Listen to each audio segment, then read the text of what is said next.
Si tú metes 2.4 millones de personas que no son pobres, que no están calificados por el SUBEN, y que no se lo vas a informar, porque inclusive muchos fueron llamadas telefónicas y otros fueron parte del padrón de cédulas, entonces, ¿a quiénes que van a apresar? Y vamos a hablar con nombres. Santiago Jacín, en calidad de representante o director del sector externo del PRM y o del presidente. Pero contrataron no aseguradoras y no proveedoras de servicios. Una violación flagrante. Okay, yo quiero que Señores, lo que tienen que hacer es decir de qué o qué fue lo que pidió el presidente que se investigara para saber sus intenciones reales.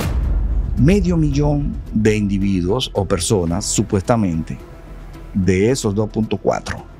Señor presidente, cuando usted dijo que ese era su gran logro, usted confesó lo que habíamos nosotros denunciado.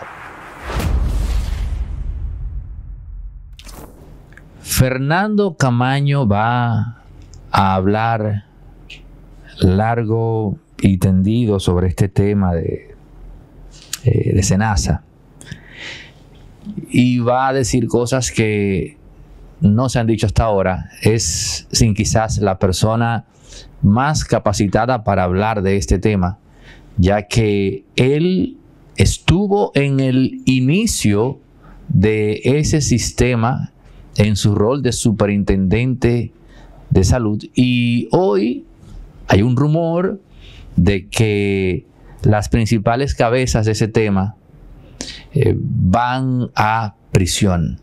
Fernando, el pecado original de SENASA. Adelante. Ante todo, gracias por la invitación, Neudio, a tu programa Impolíticamente Correcto. Mira, el pecado original empezó con la reelección. ¿Cuál reelección? La de Abinader es del 24, pero esto empezó en el 21. Lo que pasa es que el respiro que hubo, vamos a llamarle respiro para el gobierno, del COVID y la pandemia, era una España boba.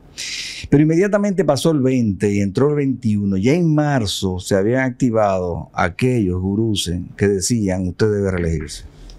Entonces, los hechos posteriormente van a evidenciar y concretizar lo que yo voy a adelantar.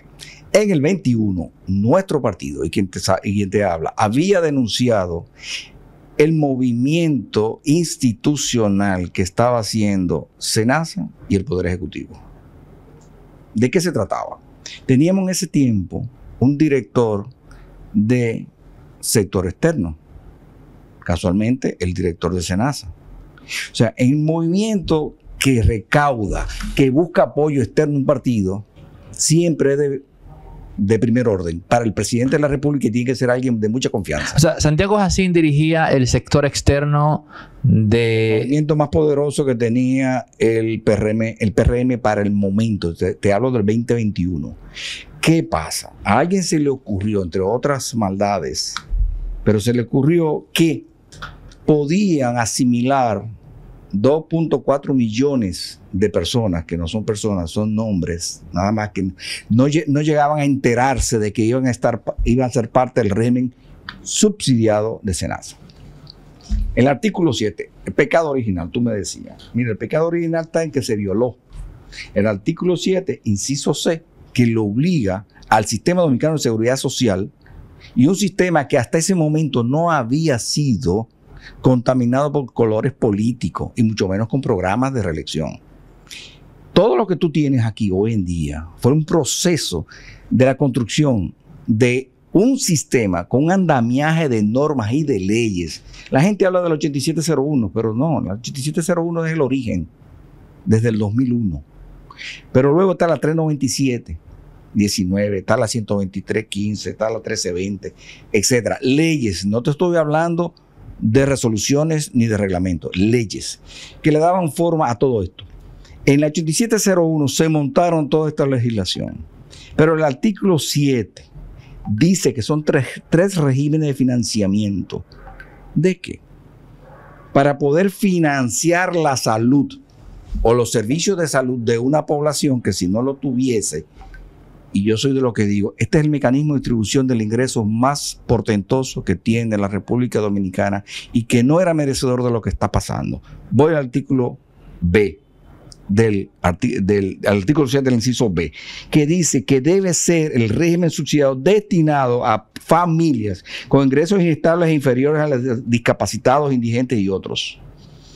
Sin embargo, el subsidiado es el régimen en el cual el individuo no aporta un peso, sino que el Estado le cubre por todo. Por su condición de pobreza. Okay. Pero este gobierno, cuando subió, sabía muy bien que desde el año 2018 no se había actualizado el mapa de pobreza. Una obligación de normas, de reglamento, para tú determinar quién es realmente pobre. ¿Quién realmente tiene una condición precaria de ingresos que le permita ser beneficiario de ese régimen? Lo sabían. Sin embargo, ese sistema único de beneficiario, que es también por demás una dirección general que asimilaron, la sacaron del Gabinete de Política Social. Por eso es que hay que explicarle a la gente con mucha pausa que todo está íntimamente correlacionado, inclusive a los programas sociales. Vuelvo de nuevo. Obviaron la ley y dijeron, vamos a sumarle 2.4 millones de cápitas, no de personas. Subsidiadas. Subsidiadas. Ok. SENASA recibe unos 57,000, 58,000 millones de pesos anuales. ¿Del propio presupuesto de salud? No. Eso es aparte. Unos 22,000, 23,000 por concepto de régimen subsidiado, o sea, los pobres. Bien. Pero ¿qué pasó?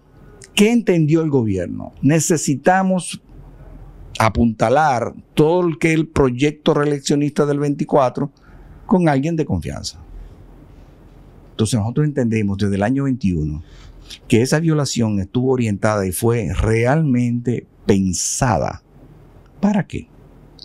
Si tú metes 2.4 millones de personas que no son pobres, que no están calificados por el SUBEN, y que no se lo vas a informar, porque inclusive muchos fueron llamadas telefónicas y otros fueron parte del padrón de cédulas, mucha gente no se enteró, pero se sabía que ese dinero iba a estar en exceso.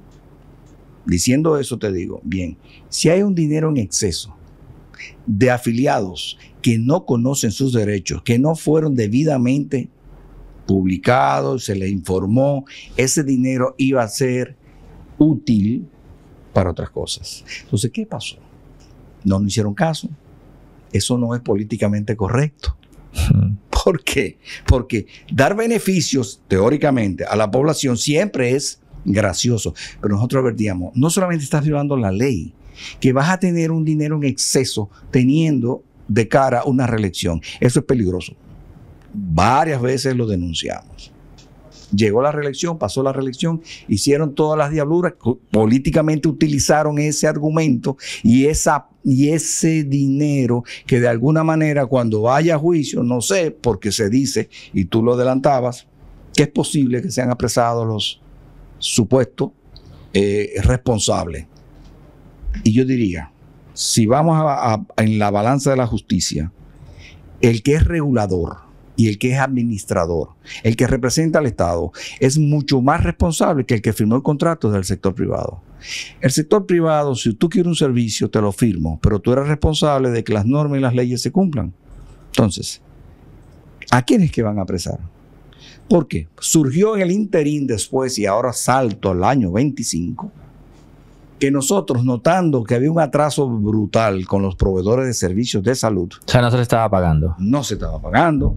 Habían quejas permanentes, la CMD se estaba quejando, veíamos que no se publicaban los estados financieros de SENASA, que es una obligación que nosotros desde nuestros tiempos dejamos muy bien establecido, con muchos detalles, para dar seguimiento a cualquier peso que se gaste. Tú tienes que saberlo reportar como entidad supervisada, regulada. Bien, a mediados de año, en junio, hicimos la denuncia en una rueda de prensa. Estaba el secretario de salud de nuestro partido y quien te habla. Perfecto. Inmediatamente salió el gobierno a decir que lo que el gobierno tenía que recordar es que lo incluyó 2.4 millones de personas y que nosotros no queríamos todavía para el año 25 que esas personas recibieran servicio. Nosotros decíamos falso. Aquí es que está el truco, ahí es que está el pecado original. Entonces, surgió desde aquella época los contratos denunciados por Nuria Piera y la señora Yulisa Céspedes. Uno menos importante que los otros. Pero eso lo único que hizo fue que destapó la olla de grillo. ¿Por qué? Porque luego surgieron temas que ustedes han discutido en este programa muy bien, con farmacias, medicamentos sobre precios, pagos y rebate, un sinnúmero de cosas. El billing en el aire. Que te insististe mucho, el billing en el aire, que es facturar lo que no existe y pagar lo que es peor. Entonces, se estima, hay muchas fuentes que dicen que pasa los 40,000 millones de pesos, lo que se destinó a esos contratos cuestionable. ¿Por qué es cuestionable muchos de esos contratos? Porque, por ejemplo, si SENASA, de los 50 y tantos mil millones que yo te digo que recibe por cápita sociedad y contributiva, unos 22,000, 23,000 vienen del Estado por tan solo en ese momento unos 259 pesos per cápita, y tú firmas un contrato solo para un componente que se llama atención primaria con 130 de los 252, tú tienes que decir algo está pasando. 500,000 de individuos o personas, supuestamente, de esos 2.4. Señor presidente, cuando usted dijo que ese era su gran logro, usted confesó lo que habíamos nosotros denunciado.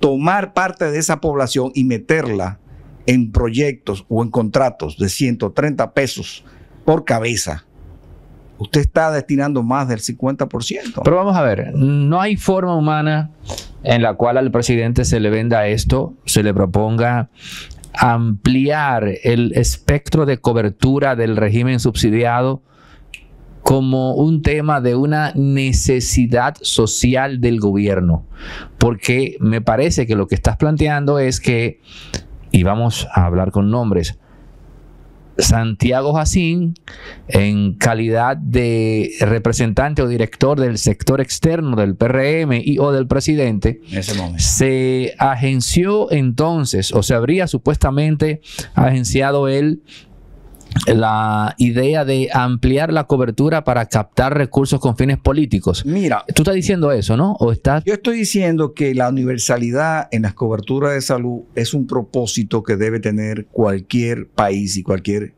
partido político que quiere llegar al poder o que esté en el poder. La universalidad es un derecho que esta misma ley exige. Entonces, se utilizó un buen propósito, como muchos otros que podríamos hablar en este programa, como es el tema de las tarjetas Solidaridad, Supérate, Aliméntate y todo aquello, que eso es peor de lo que estamos hablando tú y yo hoy. Peor. Entonces, volviendo a esto, se utilizó un buen propósito, un necesario y una obligación de Estado para agenciar de más recursos a la entidad, violando el artículo 7, porque es un régimen contributivo subsidiado o mixto que debió haberse creado, pero ese es más transparente y hubiera tenido mayor seguimiento del sistema y de la supervisión que se llama la Superintendencia de Salud y Riesgos Laborales. En este último punto te digo lo siguiente: tú no puedes tener 3, 4, 5 años un contrato donde la superintendencia, por eso yo digo, no hay inocentes, y señalo a la superintendencia, a la actual y a la anterior. En la anterior fueron 4 años. ¿Quién fue el anterior? ¿Quién fue? El doctor Félix Iglesias, Ok. un gran amigo. Entonces, ¿qué pasa? Todo haber permitido la vigencia de contratos como ese, donde se paga cápitas. Ser maestro es guiar, inspirar, pero también aprender cada día. Porque el conocimiento no tiene límites. La mejor enseñanza nace de la preparación. Cada lección que aprendes transforma el futuro de quienes te escuchan. Cuando un maestro crece, sus estudiantes también lo hacen. Sigue capacitándote, porque el mejor maestro nunca deja de aprender. En Inafocán formamos a quienes... Por 500,000 de personas tú estás violando todas las normas porque esos son los famosos 400 millones que Senasa estaba pagando mensual, o eso es otra hace cosa. Como 65 millones de pesos mensuales, 68 millones de pesos mensuales. No, es que hay un tema con lo de la farmacia y los medicamentos, que se le garantizó a una empresa X supuestamente un pago de 400 millones mensuales. Muy cierto, pero ahora estoy tratando de ilustrarlo para que tú veas que no hay inocentes, porque no pueden pasar 4 o 5 años con un contrato donde se asignen cápita. ¿Qué es la cápita? Es un pago que se hace por persona, pero es una prima de seguro calculada actuarialmente, matemáticamente, aprobado por el Consejo y por toda una parafernalia donde el sector empleador, el sector laboral y el gobierno la aprueban. Fíjate el nivel de seriedad de esto. O sea, la cápita no se sube si no la aprueba el Consejo Nacional de Seguridad Social. Bien, entonces, eso es una prima de seguro. Entonces, tú no puedes a nadie que no tenga la autorización como ARS. Una ARS es una aseguradora. Entonces, solamente pueden recibir cápitas las aseguradoras. Pero contrataron no aseguradoras, sino proveedores de servicios. Es una violación flagrante. Okay, yo quiero que tú me digas ahora cuál es la diferencia entre una aseguradora y una proveedora de servicios. La proveedora de servicios de salud, y muy correcta la pregunta, porque esa ley y todas las que acompañan el sistema es una sopa de letras. Ahí hay abreviaturas de todo tipo. Proveedora de servicios de salud es la PSS. ¿Qué es eso? Una clínica, un médico. Es un proveedor. Es un proveedor. Okay. Un medio diagnóstico, un centro de medio diagnóstico, un laboratorio clínico. Esos son PCS. Las PCS deben ser pagadas. Proveedor de servicios de salud. Continúa. Especialmente si son privadas. ¿Por qué? Tú tienes que tener la forma de conciliar lo que pagaste con servicio prestado. Tú no puedes pagarle per cápita y luego no tener todo un andamiaje de seguimiento donde tú tienes, como a las clínicas, que requerirle mensualmente lo que llaman glosa. ¿Qué es una glosa? Un expediente para yo pagarte. Bien, visto así, no hay forma que... Y por eso nos indignamos después de junio, porque el superintendente decía que no estaba quebrada, que lo único que necesitaba es dinero. Cuánta irresponsabilidad. Y de su equipo. Él estuvo en el Ministerio de Economía y Planificación. Miguel Seara Hatton. Sí. Él sabía perfectamente cuál era el rol del Sistema Único de Beneficiarios, que pertenecía al Gabinete de Política Social, que es quien califica pobreza, y no puede haber una cápita del régimen subsidiado en el sistema donde no esté avalado por eso. Pues bien, desde el año 18 ni se hacen los mapas de pobreza ni se hacen los censos. Y encima de eso, el Sistema Único de Beneficiarios pasó a economía. Pero que Senasa, a la planificación. No lo dejaron ni siquiera en el gabinete. No se usa. Por lo tanto, Aneudi, ¿a quién le pagas? Estás pagando en el aire también. Se parece mucho a lo que tú decías del billing off en el aire. Tú estás pagando por gente que ni siquiera supo nunca. Muchos testimonios te van a dar muchos amigos tuyos y preguntas que si tienen Senasa y tienen también el contributivo que ellos eligieron.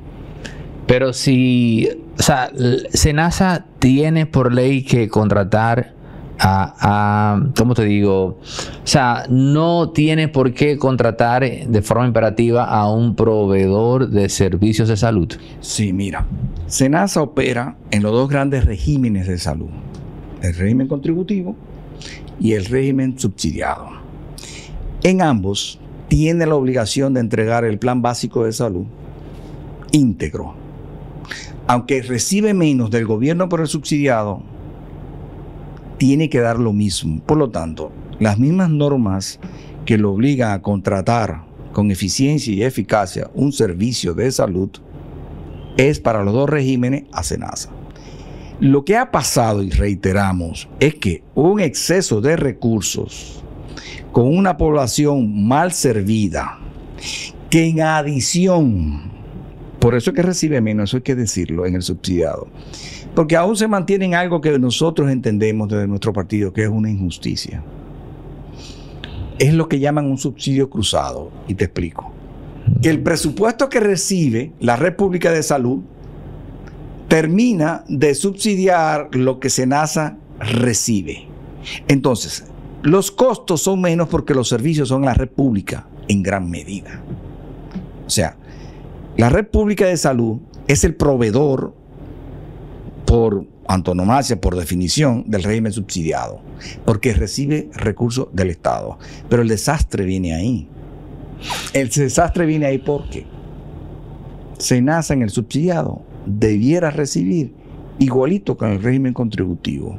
¿Por qué? Porque no hay afiliados de segunda en cuanto a derechos. No hay ciudadanos de segunda, acorde a esta ley y sus normas. Como tampoco debe haber médicos ni enfermeras de segunda, que dando el mismo servicio en el sector público no pueden ser pagados como los del sector privado. Ese sentido de equidad y de justicia ha sido ignorado hasta la fecha. Nosotros decimos que eso tiene que terminar. Y además, la transparencia es ignorada. Porque si SENASA contratara todos los servicios en igualdad de condiciones a la red pública de salud, como lo hace en el privado, las exigencias tienen que ser las mismas. Pero ¿no se supone que quienes garantizan el servicio en la red pública de salud son elementos que vienen del sector privado? En la práctica son los mismos. Pero tienen la gran excusa de que para eso sí son públicos, que no reciben los presupuestos a tiempo, que los hospitales se entregan sin equipos, que las enfermeras están mal pagadas, que los horarios son disímiles, un sinnúmero de excusas. Entonces, no quieren eliminar esa excusa. Esa excusa se elimina teniendo una SENASA fuerte, transparente y recibiendo por cualquiera que sea la población, cualquiera de los dos regímenes que administra la misma cápita. Pero volviendo al caso, se dice, bueno, vimos un sábado en la mañana que el presidente de la República, en su comunicador, el jefe de prensa y comunicaciones y otros, estaban trasladando, dando curso, elevando a la Procuraduría una solicitud de investigación. Hasta la fecha de hoy hemos estado pidiendo qué fue lo que el presidente pidió que se investigara de SENASA. ¿Por qué? ¿Por qué insistimos en eso? Porque en junio se destaparon todos los demonios. Se habló de que el 2.4 millones era una mezquindad de la oposición denunciarla, luego que no, que era un déficit que podía perfectamente ser cubierto, que no puede quebrar porque es del Estado, un sinnúmero de sandeces. Y no quedó ahí. Inmediatamente destaparon expedientes de una compañía de seguridad, recogieron ex empleados y quisieron hacer otro de lo que saben hacer, tapar un hoyo hoy y mañana el otro con la misma tapa. Pero bien, no quedó ahí. También se intentó, en el caso que nos ocupa, Neudi, de SENASA, involucrar y llevar la discusión a auditorías pasadas, a funcionarios pasados del gobierno pasado. O sea, pasado del PLD. Claro. El gobierno de Danilo hicieron el intento, y todavía quizás estén en eso, de cómo decir, esta es la verdadera auditoría, estos son los verdaderos responsables. Es una mezquindad. Ahí es donde Chanel Rosa Chupani grita entonces. Pero por supuesto, ahí hay cosas que se le endosan que nada que ver. Y también con la doctora Mercedes Rodríguez. A ambos los conozco bien. Y las cosas que se imputan no es verdad acá. Señores, lo que tienen que hacer es decir de qué o qué fue lo que pidió el presidente que se investigara para saber sus intenciones reales, porque lo que se dice en público y lo que se hace, sabemos que en política no se parecen. El presidente ha dicho cosas en público, en la semanal. No sé cuándo va a cerrar el chiringuito ese, pero ni modo.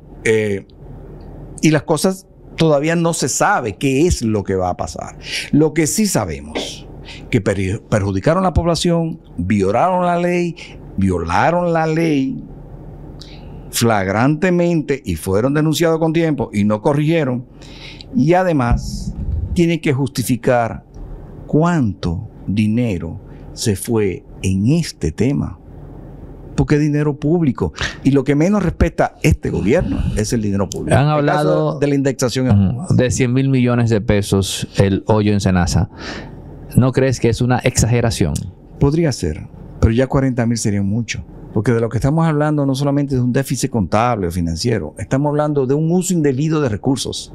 Sí, pero también tenemos que tratar, y yo no sé si esté siendo utópico con esto, de darle clasecita de tremendismo a algunos colegas.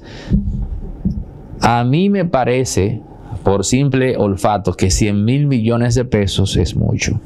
Tú dices 40 mil millones, que también es mucho, pero 100 mil millones son el doble de eso más la mitad.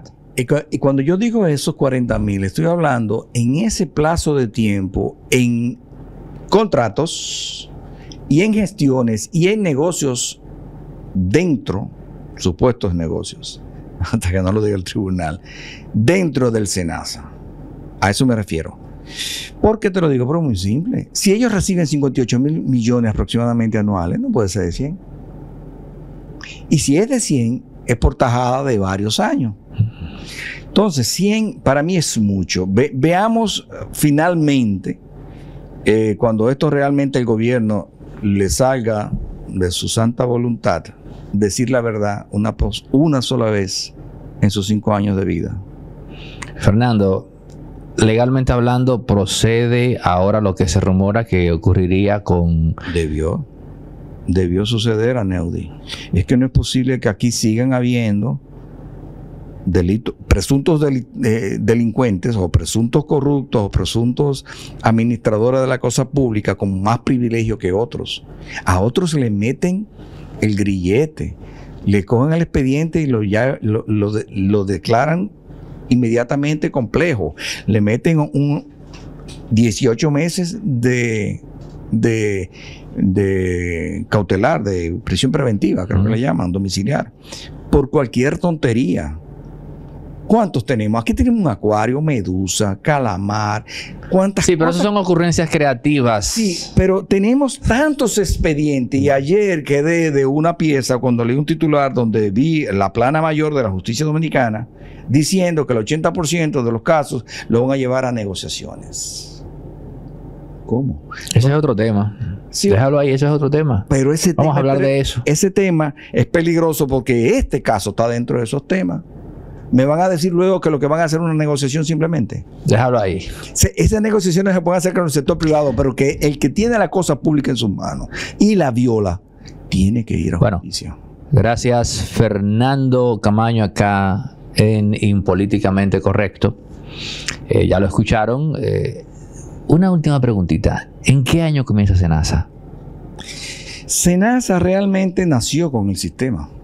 ¿En qué año? La ley, 2001. 2001. O sea, su mandato de ley. Luego se fue construyendo todo lo que esta gente están destruyendo. Y de eso quiero hablarte luego, porque hay otra cosa que están destruyendo. El sistema dominicano de transferencias monetarias condicionadas. ¿Qué es eso? Las tarjetas. Hablamos de eso en otro capítulo. Señores, gracias por llegar hasta la parte final de esta esclarecedora conversación. Los que no se han suscrito, háganlo. Este es el momento de hacerlo. Comenten, compartan, den like. En pie, hasta el próximo. El cambio se siente en las obras que de verdad cuentan. Obras que narran historias de progreso, de avance, de futuro. Como en Santiago, el monorriel y el teleférico. Un sistema de movilidad moderno que conecta, reduce la congestión y abre nuevas oportunidades para la gente en la ciudad corazón. En la capital, un desnivel en el cruce de Pintura elimina tapones y devuelve fluidez a un punto crítico de la ciudad. El cambio se siente en Pintura. Y como en Barahona, una presa que protegerá de inundaciones y asegurará agua y riego para los productores. El cambio se siente en Barahona. Y en más comunidades de todo el país, nuevos acueductos llevan agua potable donde antes no llegaba. Un cambio que se siente en cada rincón de la nación. El cambio se siente en las obras que cuentan historias, que mejoran la vida de las personas. Historias que juntas escriben el futuro de una transformación que ya no se detiene. El cambio se siente en todo el país. Gobierno de la República Dominicana. Ahora quiero conversar con todas las personas en República Dominicana que a nivel empresarial o personal tienen en su agenda comenzar o continuar sus proyectos de podcast y hablarles un poco de Resorte Media. Decirles que ya otras figuras importantes de República Dominicana están confiando en Resorte Media, sus instalaciones, diseño, línea gráfica, en fin, todo lo que tiene que ver para garantizar que tu proyecto salga al aire impecable. Profesionales como Miguel Franjul, su programa Entre Periodistas, se graban acá en los estudios de Resorte Media. La doctora Lipni Valenzuela también graba acá en nuestros estudios, entre otros, ¿no? Estamos hablando ya de más de 30 programas que graban sus episodios acá. También está el colega y amigo Noel de la Rosa con su canal, su podcast Doble Moral, uno de los de más éxito en los últimos meses. También está Carmen Orozco con su podcast RD Bajo Ataque, por solo citar, ¿no?, algunos de los proyectos que se graban acá. Tú también puedes visitarnos, te esperamos con un buen café o si lo tuyo es el té para que conozcas la experiencia de hacer tu proyecto acá con nosotros. Y también no se puede quedar las orientaciones de un servidor para que tu proyecto tenga éxito sí o sí. En el 829-741-361 puedes escribir y agendar tu visita por acá. Estamos muy bien centralizados, ¿no?, en Bellavista, casi llegando a la Núñez, entre Sarasota y Bolívar. Así que te espero por acá.